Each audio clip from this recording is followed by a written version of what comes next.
Welcome to the Big Three. I'm Michael Wood. And I'm Alistair Parlane. Today's Big Three, we're focusing on wrist mobility and also hand strength. So the first exercise we've got today is actually looking at how you use your hands in the gym. So a lot of people, when they tend to do a push-up, is to press their hands on the floor. That can cause a lot of pain in the wrists after a workout. So what we want to do is work out with neutral wrist position.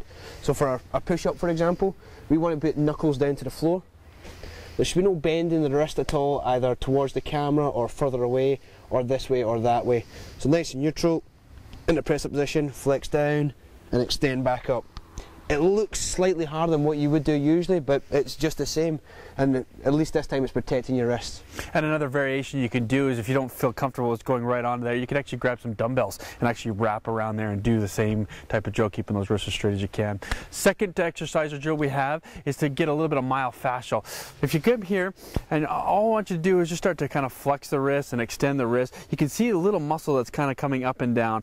What we find here is that a lot of people get really tight in there, and it really restricts the mobility of the wrist. So what I want you to do there is just to find that point that you find that muscle coming up and down, give a little bit of pressure onto there, kind of move it around a little bit, gain some range of motion. You find that it might have a little bit of pressure there or a little bit of tension there. Go ahead and just work it out a little bit, and that's going to really help gain some mobility in that wrist.